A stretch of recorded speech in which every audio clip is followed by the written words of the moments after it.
Você acha que quem está preso nas drogas está assim porque quer? E se eu te dissesse que o cérebro dele ou dela foi sequestrado por algo mais forte do que a vontade de mudar? Hoje eu vou te mostrar como a dependência química altera o cérebro e, mais importante, como você pode usar esse conhecimento para agir de forma certa e ajudar quem você ama. O que é a dependência química? Dependência química é uma condição em que o corpo e a mente de uma pessoa passam a depender de substâncias químicas para funcionar. Não estamos falando somente de um hábito ruim, mas de algo que muda o funcionamento do cérebro. Imagine uma criança que adora doces. Ela sabe que comer muito faz mal, mas o desejo é tão grande que ela não consegue parar. Agora, multiplique esse desejo por 10. É assim que o cérebro de um dependente químico reage à droga. E por que é uma doença? O cérebro possui um sistema chamado sistema de recompensa, responsável por nos motivar a repetir comportamentos que nos dão prazer, como comer, socializar, se relacionar, por aí vai. A gente repete as coisas porque nos dão prazer. Quando alguém usa drogas, o cérebro libera grandes quantidades de dopamina dentro desse sistema, mais do que o normal. Isso cria uma sensação intensa de prazer, diferente de qualquer outra coisa. Algumas drogas podem liberar até 10 vezes mais dopamina do que atividades naturais. É como se o cérebro fosse um carro com o acelerador preso no máximo. Ele só quer repetir aquela sensação, sem se preocupar com os danos causados. Córtex pré-frontal. Ele é conhecido como o controle remoto do cérebro. O córtex pré-frontal é a parte do cérebro que nos ajuda a tomar decisões, controlar os impulsos, que também é afetado pelo uso prolongado de drogas. Isso explica porque o dependente, mesmo sabendo das consequências, não consegue parar. Mente, manipula, sem qualquer peso na consciência ou sem qualquer medo de magoar alguém. É como tentar dirigir um carro sem freios. Por mais que você queira parar, não consegue. Então, essas alterações no córtex pré-frontal pode durar anos após o início de uso de drogas. Como a doença é detectada? A dependência química não é detectada no momento em que a pessoa começa a usar droga. Ou seja, usei uma vez, já é dependente ou não. Não existe isso. No início pode parecer que está tudo sob controle, mas a dependência só se manifesta de fato quando a pessoa tenta parar e não consegue. Não é o uso que define a dependência, mas a incapacidade de parar. A dependência é uma doença crônica recorrente, identificada pelo uso compulsivo e pela dificuldade de abstinência, ou seja, pela dificuldade de viver sem a droga. Os fatores que levam à dependência, quais são? A dependência não acontece por um motivo. Ela é resultado de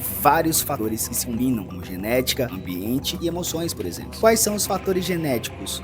Os fatores genéticos são pessoas com histórico familiar de dependência, ou seja, já tem o pai que bebia muito, já tem a mãe e por aí vai. Esses têm maior risco de desenvolver problema. E fatores emocionais, quais são? Situações de trauma, estresse, problemas emocionais podem fazer alguém buscar nas drogas uma forma de alívio. E aqui ainda não falamos no assunto como começou a usar. Ambiente, a influência do meio, como amigos que já usam, ou falta de apoio familiar, ou falta de acompanhamento também contribui. Isso não é uma desculpa, tô apenas explicando como é. E quando você entende isso tudo, pode oferecer a ajuda correta para o seu familiar. Porque muitos não conseguem cumprir promessas de mudanças. Você já ouviu alguém dizer, eu prometo que vou parar, mas pouco tempo depois, volta de novo a usar? Isso não significa que a pessoa seja mentirosa ou simplesmente fraca. Isso acontece porque o cérebro está programado para buscar a droga como se fosse uma questão de sobrevivência. O sistema de recompensa do cérebro cria uma dependência tão forte que promessas feitas sobre emoção nem sempre conseguem ser cumpridas, principalmente aquelas promessas logo após um uso que a pessoa está bem deprimida. A dependência química altera a comunicação entre o córtex pré-frontal e o sistema de recompensa, dificultando o controle dos impulsos. E como a família pode ajudar num cenário como esse? A família é um pilar importante no processo de recuperação, mas é preciso entender como ajudar de forma correta. A primeira coisa, e é muito desafiador para as famílias, evitar o julgamento. Entender que a dependência é uma doença, não se trata de um fracasso moral. E aqui é uma grande dificuldade. Estabeleça limites claros, ajude, mas sem permitir que o dependente continue no ciclo do vício. Incentive a busca por ajuda profissional. O tratamento certo pode reverter as alterações no cérebro e ajudar na recuperação. Em resumo, a dependência química é uma doença séria, mas com a abordagem correta, a recuperação é muito possível. Você tem um ente querido nessa situação? Não se desespere. Há esperança e você não está sozinho. A recuperação começa com um passo: entender a doença e depois atuar com estratégia e não agir com emoção ou com o conhecimento do senso comum. Então, deixa aqui sua dúvida no comentário, se inscreve no canal para poder receber mais conteúdos como esse e te espero no próximo vídeo.